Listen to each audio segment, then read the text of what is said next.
Carrington, New Rockford, and surrounding areas on KDAK.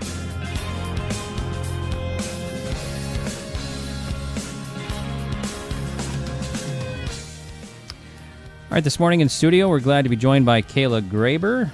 Kayla's going to be talking about some CRP this morning. Kayla, good morning. Good morning. And thanks, Kayla, for joining us. How's your morning going so far?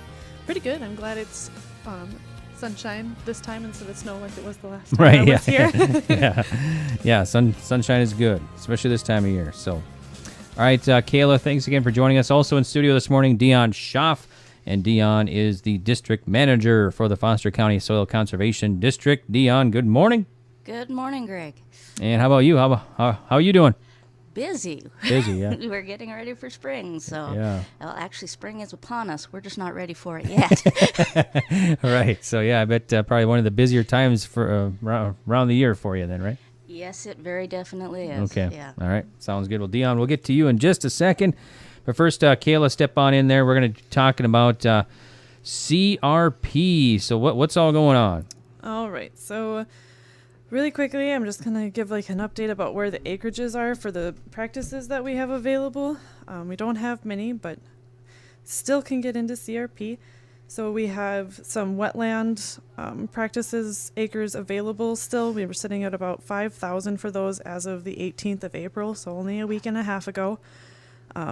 I'm sure there's been contracts since then, but we're definitely pushing through and getting those contracts into the state office as quick as we can. We also have some larger wetland practices, so we also have some acres in that as well. We're sitting at about 7,000 for that. On top of that, we have the ones that we have open all the time, which is the salinity practice, and then our new pollinator practice.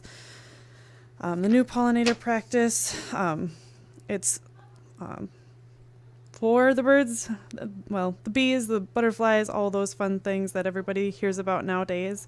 It has to be a new seeding, so if you've got some land that you've been farming but you think you might want to put it into CRP and we don't have any other acres available, the pollinators practice might be a good one. It does have a little more specific of a grass seeding requirement, so if come in, talk to us, and we can see if it's something that you're interested in. It can be as little as 5 acres or as big as you kind of want it to be. You just got to be willing to go with that more specific seeding mix. The other one that we have are the declining grassland birds. It's a new one. It's really specific to the region of southwest Wells and Foster counties. That one, the minimum field size has to be 100 acres, and it also has a pretty specific grass seeding mix. But with both the pollinator and the declining birds, there is a cost share available, so it shouldn't be too bad. Come in and talk to us, and we can kind of work through if the land is eligible and kind of get a grass seeding mix worked up for you guys.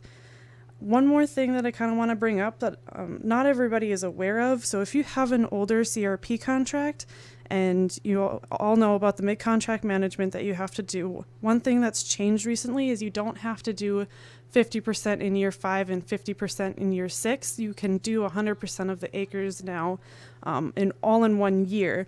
The only problem is you've got to stop in so we can get it modified in your contract. But once you do that, you can do it all in 1 year. So go ahead and give us a call and we can get that changed and make it a little easier for you if you're able to get all those acres done in 1 year, but you're kind of bound by that old contract. Okay, sounds good. Anything else this morning, Kayla, then? Nothing that I can think of. All right, sounds good. Well, thanks for the info. Good info there, Kayla. Dion, let's see. We got to talk about some spring activities with the kids, right? Yes. I'm not sure if anybody's aware of this yet, probably not, but the Carrington Arbor Day celebration has been scheduled. It's going to be Friday, May 12th, assuming the weather cooperates. Everybody cross your fingers. And we're going to start at 9 a.m. at the high school, and our celebration centers around the tree planting with the first grade kids. So we'll be out there, help them plant a tree there, and then one at the city park. We tell them how to plant a tree, what trees do for us, how to take care of them, that kind of thing. And we do get assistance when possible from NRCS and Extension and the North Dakota Forest Service. So it's just fun being out there, and all the kids get to put a shovel of dirt on each tree, and we take pictures, and it's just a fun time with the kids.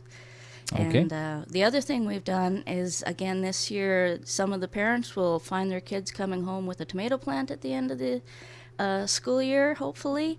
So we've taken the vegetable pots in so the kids can practice seeing how plants grow and where their food comes from. So this is something that we think is very important, especially nowadays when some of the kids have never participated in gardening. They don't know where their food comes from except that it comes out of the grocery store. We want to make sure that the kids here know where that's coming from and how plants work. Okay. And then you want to talk about some services available too, right? Yes. It's not here yet. It has been delayed, but we believe that 14-foot grass drill will be here next Monday sometime, so it will be available after that for folks that want to use it. I've had a couple calls. If I haven't called you back yet, I intend to, but we will have that ready for rent very soon here. Okay. And we also will have the little pony drill set up in a few days here. I probably won't be able to take that out until later this season, but that would be the one we use for grass seeding in tree rows in really small areas. So that's going to be available. So those are the two new things that we have this year. As always, we have products available for the people that want them for their trees. We've got the tree tubes. These are good because they protect them from browsing by rabbits and deer, and a little bit of protection from spray, but the main thing is that they provide a good growing environment that helps the trees grow up. So those are available. We have the stoops and the stakes. We have the plant skid repellent, either the spray or the granular. The granular is mostly for rodents and rabbits. The spray is more for deer.